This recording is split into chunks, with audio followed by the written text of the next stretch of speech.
ये एक बहुत ही इंपॉर्टेंट क्वेश्चन है और ये हाईली कंफ्यूजिंग भी होता है, इसलिए मैं इसके दो एक्सप्लेनेशन आपको दूंगा। फर्स्ट, ऑलमोस्ट दोनों एक्सप्लेनेशन सेम ही एक्सप्लेनेशन है, जिसे भी आपको समझ में आ जाए। फर्स्ट देखिए एक्सप्लेनेशन क्या है कि अगर ये प्योर रोलिंग में जा रहा है तो it has to maintain v equal to r omega. और अगर मैं देखूं ये जैसे जैसे व्हील आगे की तरफ जा रहा है तो इस पार्ट की तरफ रेडियस इसकी क्या होती जा रही है, कम होती जा रही है।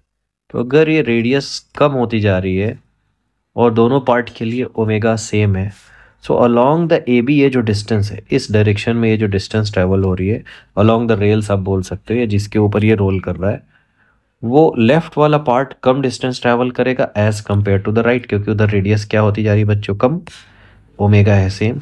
सो it will travel lesser distance along A B. Distance की वैल्यू लेस होगी अलोंग ए बी, किस पार्ट के लिए, लेफ्ट वाले पार्ट के लिए। तो लेफ्ट वाला ट्रैवल करेगा थोड़ा कम और राइट वाला ट्रैवल करेगा थोड़ा ज़्यादा।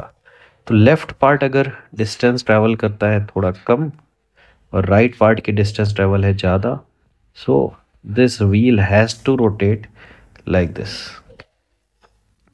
दूसरा एक तरीके का एक्सप्लेनेशन मैं आपको बता रहा हूँ। सपोज अब अगर आप जाते हो इंस्टेंटेनियस एक्सिस के कॉन्सेप्ट से, तो भाई इसका क्रॉस सेक्शन देखने से तो ऐसे ही दिखेगा कि v equal to r omega से एक ट्रैवल कर रहा है और एक दूसरा वाला भी v equal to r omega से ट्रैवल कर रहा है, और ये दोनों जो है ना वो ये इसके इंस्टेंटेनियस एक्सिस है।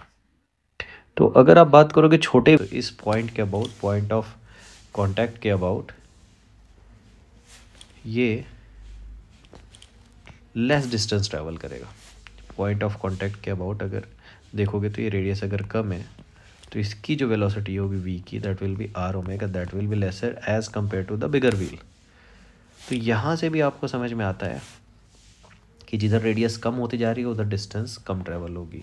इसको आप ऐसे समझ सकते हो कि एक ऐसा अरेंजमेंट आपने बनाया है ऐसा, और आप इसको प्योर रोलिंग में डालते हो ऐसा, क्योंकि एक तरफ रेडियस कम होती जा रही है।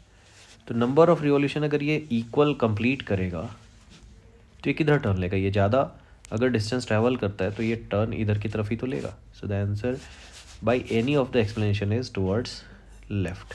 अब मैंने एक चीज़ पूछी थी आपसे कि इसमें लोगों का जो एक रॉन्ग एक्सप्लेनेशन होता है वो आपको सर्च करके बताना है दिमाग लगा के कि वो रॉन्ग क्यों होता है। वो थर्ड एक्सप्लेनेशन क्या होता है कि भाई अगर यहाँ ओमेगा दोनों का सेम है, दोनों पार्ट का ओमेगा सेम है और रेडियस लेफ्ट साइड में कम होती जा रही है, तो वेलोसिटी की वैल्यू आर ओमेगा से होनी चाहिए लेस, अगर कोई फ्रिक्शन नहीं एक्ट कर रहा है। तो लोगों को लगता है कि ये बैकवर्ड स्लिपिंग जैसा केस है, और बैकवर्ड स्लिपिंग में फ्रिक्शन लगता है आगे, तो इस पार्ट में फ्रिक्शन लगेगा ऐसा। तो इसके कारण इसका एक कंपोनेंट आएगा राइट में, so it should turn towards right. तो उनका ये आता है टर्न टुवर्ड्स राइट, बट ये एक्सप्लेनेशन है रॉन्ग। ये क्यों रॉन्ग है, अगर आपको टाइम मिले आप इस पे सोच के आप कमेंट बॉक्स में लिखना।